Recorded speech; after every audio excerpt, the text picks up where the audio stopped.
জামাত নেতা আজহারুল ইসলামকে মুক্তি দেওয়া না হলে নিজেকে গ্রেপ্তার করে কারাগারে পাঠানোর আর্জি জানিয়েছেন জামাত ইসলামের আমির ডক্টর শফিকুর রহমান। সোমবার সকালে শরীয়তপুরের ভেদরগঞ্জ এক পথসভায় এ দাবি জানান তিনি বলেন, আজহারুল ইসলামের মুক্তির সঙ্গে সঙ্গে বাংলাদেশ পুরোপুরি মুক্তি পাবে না, তবে একজন মজলুম মুক্তি পাবে। বাংলাদেশকে মুক্ত করতে হলে এদেশের যুব সমাজকে এগিয়ে আসতে হবে। টানা 15.5 বছর আমাদের উপর জুলুম চলেছে। আমরা আন্দোলন করেছি ফেসিবাদী সরকারকে সরানোর জন্য।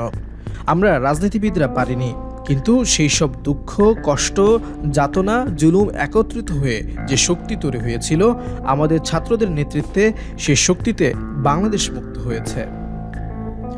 এ সময় তিনি যুবকদের উদ্দেশ্যে বলেন, সমাজ গড়ার জন্য দায়িত্ব নিতে হলে তোমাদের এগিয়ে আসতে হবে।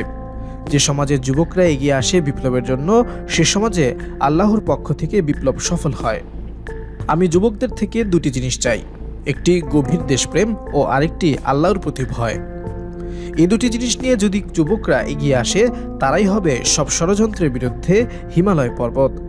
এই পর্বত যারাই খসে দিতে আসবে, তাদের মাথা চুরমার হয়ে যাবে। শরীয়তপুর জেলার নায়েবে আমির KM মকবুল হোসেনের সভাপতিত্বে পথসভায় আরও উপস্থিত ছিলেন জামাতের কেন্দ্রীয় কমিটির সহকারী secretary general AHM Hamidur Rahman Azad, জেলা আমির অধ্যক্ষ মোহাম্মদ আব্দুর রব হাশিমি, বাংলাদেশ শ্রমিক কল্যাণ ফেডারেশনের কোষাধ্যক্ষ মোহাম্মদ আজহারুল ইসলাম প্রমুখ।